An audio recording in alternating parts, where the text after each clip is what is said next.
దాదాపు 22 నెలలుగా కొనసాగుతున్న గాజా యుద్ధంలో మరో కీలక మలుపు చోటు చేసుకున్నట్లుగా కనిపిస్తోంది సార్. గాజా స్వాధీనం ఇజ్రాయెల్ ప్రధాని ప్రతిపాదనకి ఆ దేశ భద్రతా కేబినెట్ అయితే ఆమోదం తెలిపింది సార్. సో ఇది ఎలా చూడొచ్చు, ఏం జరగబోతోంది? తీవ్రమైన వ్యతిరేకత అన్ని వైపుల నుంచి వస్తుంది. ఆఖరికి ఇజ్రాయెల్ ఆర్మీ చీఫ్ కూడా దీన్ని అంగీకరించలేదు.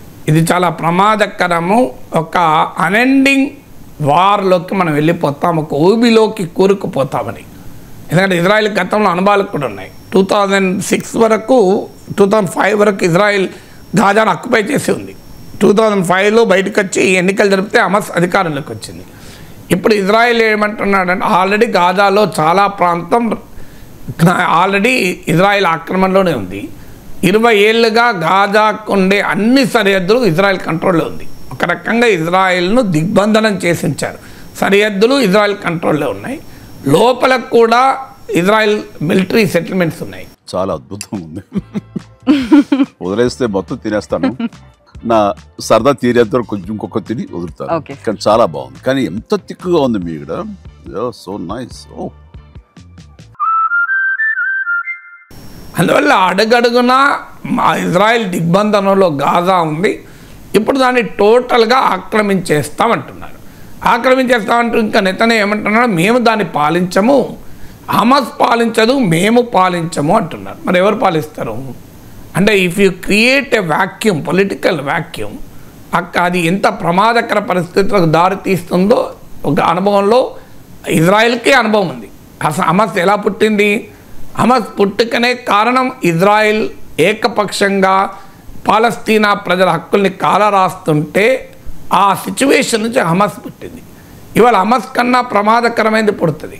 ఇప్పుడు అల్ఖైదాను తో వ్యవహరించిన తీరు వల్ల, ఇరాక్లో జరిగిన పరిణామాల వల్ల ఐసిస్ పుట్టింది. అందువల్ల ఇజ్రాయెల్కి అర్థం కాదు. అందుకే ఇజ్రాయెల్ ఆర్మీ చీఫ్ ఇది చాలా డేంజరస్.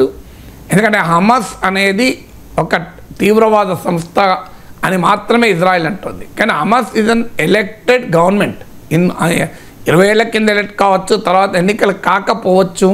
కానీ హమాస్ అనేది పాలస్తీనా ప్రజలతో ఎంబెడైన ఆర్గనైజేషన్. అఫ్కోర్స్ హమాస్ పైన వ్యతిరేకత వ్యక్తమవుతుంది, పాలస్తీన్లు తిరగబడుతున్నారంటున్నారు. ఆ వార్తలు ఎంత నిజమో తెలియదు. కానీ still Hamas is completely integrated into Gazan society. So అందువల్ల రేపు జరగబోయేది ఏంటి? ఇజ్రాయెల్ ఆక్రమిస్తే ఒక అర్బన్ వార్ఫేర్ జరిగే ప్రమాదం ఉంది. అంటే అడుగడుగున గల్లీ గల్లీలో మీకు యుద్ధమే జరిగిపోతుంది. ఇంకా తీవ్రమైన మానవ మారణహోమం జరుగుతుంది. అందుకే ఇప్పుడు ఆల్రెడీ చైనా వ్యతిరేకించింది. చైనా పక్క పెట్టండి, యూకే వ్యతిరేకించింది. అమెరికాతో ఇరాక్ యుద్ధం, లిబియా యుద్ధం, ఆఫ్ఘనిస్తాన్పై యుద్ధం, అన్ని యుద్ధాల్లో కలిసి వచ్చిన యూకే వ్యతిరేకించింది. ఫ్రాన్స్ వ్యతిరేకించింది. జర్మనీ ఇజ్రాయెల్కు మిలిటరీ సప్లైస్ నిలిపివేసింది. ఇజ్రాయెల్ మాజీ ప్రధానులు, ప్రతిపక్ష నాయకులు వ్యతిరేకిస్తున్నారు. ఇది చాలా ప్రమాదకరమని. ఎందుకంటే ఇంకా ఇజ్రాయెల్ హోస్టేజెస్ హమాస్ చేతిలో ఉన్నారు, వారి ప్రాణాలకు ముప్పు ఏర్పడుతుందని అంటున్నారు. సో ప్రపంచం అంతా ముక్త కంఠంతో వ్యతిరేకిస్తున్నా నేను ఆక్రమిస్తా అంటున్నాడు. ఎందుకు అంటే నెతన్యాహుకు తన ప్రభుత్వాన్ని నిలబెట్టుకోవాలి అంటే యుద్ధము తీవ్ర రూపం దాల్చాల్సిందే, ఏదో ఒక ఘర్షణ కొనసాగించాల్సిందే. నెతన్యాహు యుద్ధము ఆపిన మరుసటి రోజు ఆయన ప్రభుత్వం పతనమవుతుంది.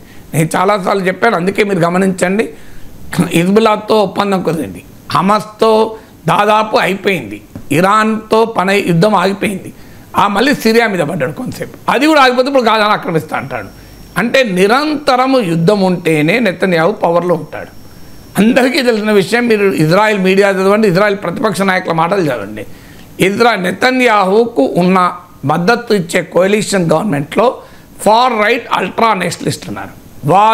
వాళ్ళను సంతృప్తి పరచకుండా ఆయన ప్రభుత్వం ఉండదు.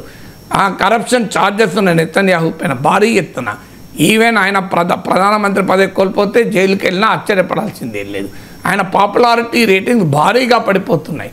ఎన్నికలు జరపాలంటూ డిమాండ్లు పెరుగుతున్నాయి. పార్లమెంట్లో చాలా నారో మెజార్టీతో ఎన్నికలు జరపాలి, పార్లమెంట్ రద్దు చేయాలన్న తీర్మానం వీగిపోయింది. ప్రజల్లో అనేక సర్వేలు చెప్తున్నాయి ఎన్నికలు కావాలని ఇజ్రాయెలీ ప్రజలు డిమాండ్ చేస్తున్నారు. Netanyahu popularity పడిపోతుందని.